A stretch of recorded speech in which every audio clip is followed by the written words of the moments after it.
Cuando grabo este vídeo, el Papa emérito Benedicto XVI está agonizando. Su golpeado corazón sigue luchando y lo hará hasta que el Señor disponga que ha llegado la hora de llevárselo consigo, con ese Dios al que Él tanto ha amado. Este humilde trabajador de la viña del Señor, como Él mismo se presentó, está apagándose lentamente. Está también en esto siendo lo que ha sido toda su vida, una presencia brillante, pero a la vez discreta, humilde, honesta.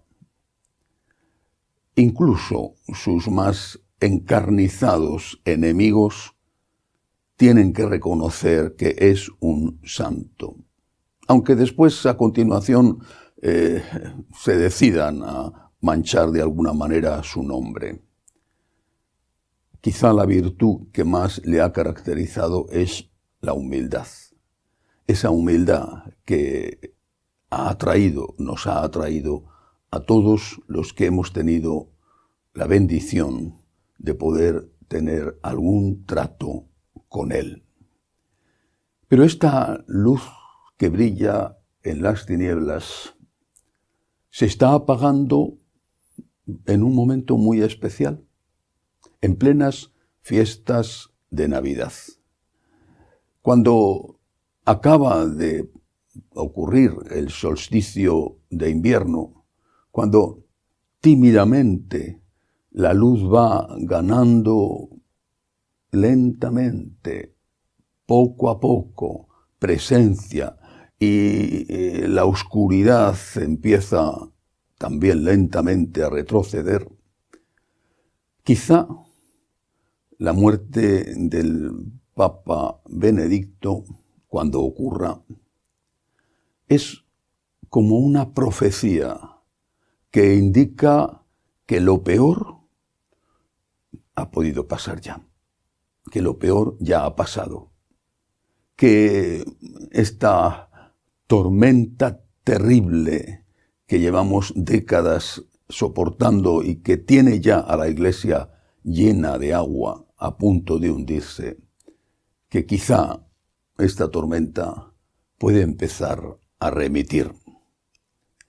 Esperemos y recemos que esto sea así y que su paso por la tierra, engrandecido con su muerte, signifique que ya muchos van a empezar a mirar con más valentía la luz, porque esto es lo que ha sido Benedicto durante toda su vida. Ha sido alguien que ha intentado reflejar la luz, no la luz suya propia, sino la luz de aquel que es la verdadera luz, Jesucristo nuestro Señor. Él ha luchado de una manera además titánica, con esa inteligencia portentosa que Dios le dio. Él ha luchado para que el relativismo no apagara, manipulara, destruyera el mensaje de Jesucristo.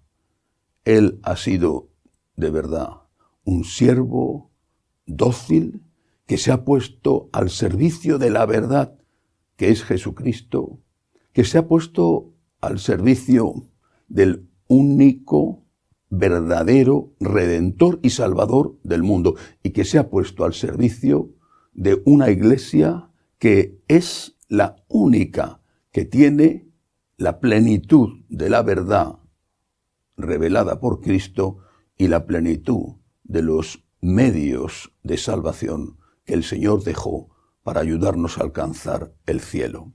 Su obra, repito, ha sido titánica. Es imposible resumirla porque no solamente fue un brillante teólogo, asesor del cardenal de Colonia cuando se desarrolló el Concilio Vaticano II, profesor de teología, fundador de dos revistas, primero la revista Concilium y después la revista Communio.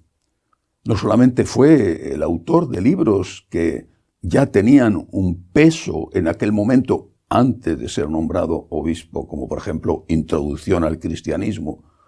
No solamente fue el gran prefecto de doctrina de la fe durante muchísimo tiempo, y no solamente fue el Papa que ha gobernado la Iglesia durante 8 años, sino que todo eso lo ha hecho precisamente porque quería ser fiel a Jesucristo y porque quería y amaba a esta Iglesia, que era la única verdadera Iglesia de Cristo.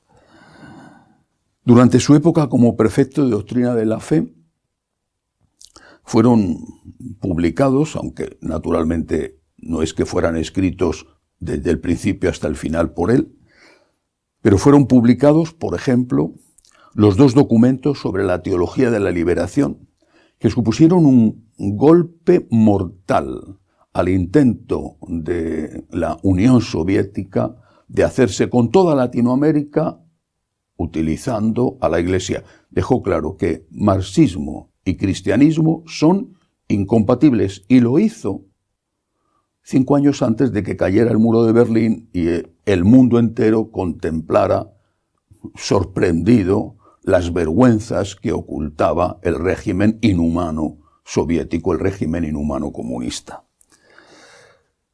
También durante su época como prefecto de doctrina de la fe, se publicó el Catecismo de la Iglesia Católica, dirigido por él, obviamente con un equipo de sacerdotes, de teólogos, de obispos, cardenales, pero dirigido y supervisado por él. Y esta es una obra maestra, es decir, es una obra que queda para la historia y que es un dique de contención del intento del relativismo de manipular el dogma, la moral y también la liturgia de la Iglesia.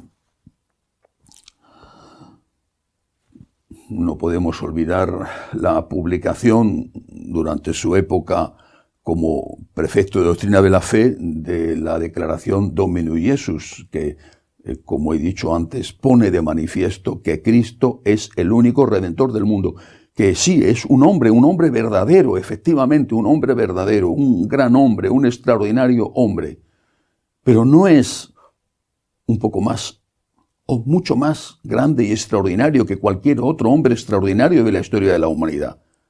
Y no lo es porque es verdadero Dios. Es el hombre y es Dios nuestro Señor. La segunda persona de la Santísima Trinidad, Dios de Dios, luz de luz, que asume la naturaleza humana en el vientre, en el seno de la Santísima Virgen María. Esto que estaba en entredicho y que el relativismo estaba diluyendo, diciendo que Jesús era simplemente uno más, incluso el más grande de los grandes, ilustres personajes de la historia, dice, es efectivamente el más grande, sí, es un gran hombre, es extraordinario, sí, pero es Dios, es Dios. Y además añade, y en la Iglesia Católica, y solo en la Iglesia Católica está la plenitud de la revelación. Es decir, solo aquí está la plenitud de lo que ha enseñado Jesucristo y está la plenitud de los sacramentos que ha dejado nuestro Señor para ayudarnos a llegar al cielo.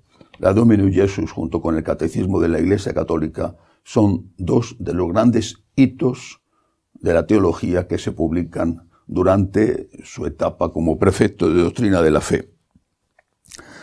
Tras ser elegido Papa, publicó 3 encíclicas y cuando uno mira las 3 y las ve juntas, que normalmente se publica una, después otra, cuando ves el conjunto de esas 3 encíclicas, además solo 3, te das cuenta de cuál era su preocupación, su objetivo. Estaba diluyéndose, desapareciendo incluso, la predicación del mensaje de la salvación, del mensaje de la vida eterna. La Iglesia estaba dejando de preocuparse por salvar almas para ocuparse casi exclusivamente por salvar cuerpos. la vida eterna. Ya no contaba, no que se negara su existencia, algunos por supuesto sí, pero la mayoría no. Nunca se ha negado la existencia de la vida eterna o la existencia del alma. Pero ya no preocupaba, ya no interesaba, ya no importaba. Lo importante era dar de comer al hambriento. Sí, pero olvidándose de que no solo de pan vive el hombre, sino de toda palabra que sale de la boca de Dios. Olvidándose de que hay vida eterna y de que hay que ayudar a ese hombre, ayudarle a que viva, pero a que viva no solamente aquí, sino a que viva para la eternidad. En la última de las encíclicas, él insiste en la necesidad de decir la verdad a la gente, de que la primera caridad es decir la verdad, y que la verdad no es un concepto, la verdad es una persona, la verdad es Cristo, la verdad es el amor que es Cristo, el amor de Dios que ha vivido, que vive entre nosotros, y que la primera caridad que tenemos que tener con cualquiera, la primera, la más importante, es precisamente enseñarle quién es Jesucristo y acercarle a Jesucristo, porque si comes, mañana volverás a tener hambre. Y si estás con Cristo, Él es el que sacia totalmente aquellas necesidades que tienes, porque incluso te ayuda a trabajar por ti mismo para intentar resolver hasta tus problemas de tipo físico o de tipo material. Pero además de esto, además de sus obras como teólogo, como prefecto o como papa, pues es porque sigue vivo, el hombre que ha intentado, que ha luchado por conseguir la paz litúrgica. Es el hombre que ha intentado que en la Iglesia coexistieran pacíficamente la liturgia que surge del Concilio Vaticano II y la liturgia tradicional. Es también el que ha renovado la condena contra la masonería. Es, por supuesto, el autor de, siendo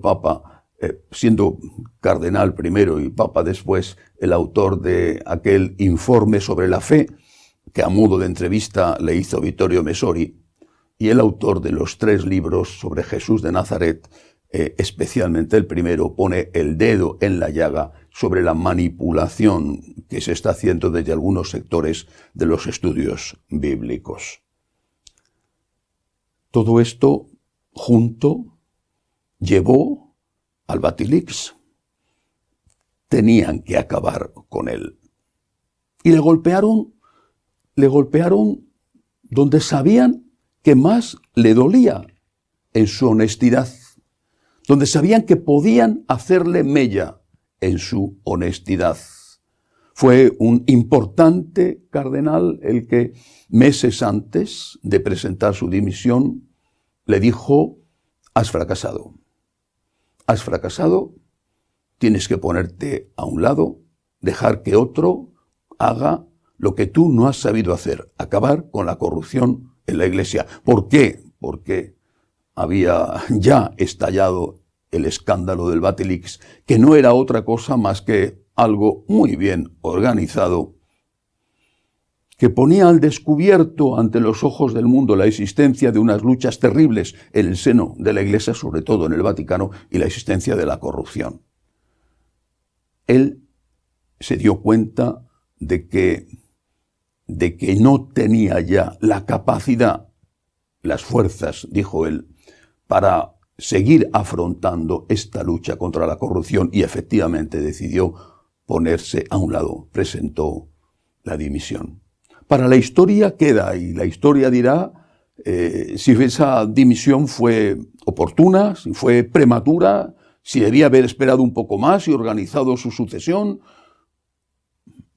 Él renunció libremente, así lo dijo, pero eso no significa que no hubiera habido una campaña, una presión para moverle, no digo forzarle, porque no hubiera habido libertad, pero sí moverle hacia esa dimisión. La historia lo dirá. Lo que queda ahora, cuando aún su corazón valiente está luchando, lo que queda ahora lo que quedará para siempre es el testimonio de su honestidad y de su humildad, y también esa luz que él ha querido aportar siendo reflejo de la verdadera luz que es Cristo, para acabar con las tinieblas del relativismo que tanto daño nos están haciendo. Ha luchado, se ha esforzado por hacer compatible el Concilio Vaticano II con la tradición de la Iglesia. La hermenéutica de la continuidad ha sido su guía como teólogo, como prefecto de doctrina de la fe, como pontífice. Él ha trabajado por esto. También la historia dirá si esto ha sido, es o será posible. Su ejemplo, su enseñanza son y seguirán siendo un hito en la historia de la Iglesia. Y mientras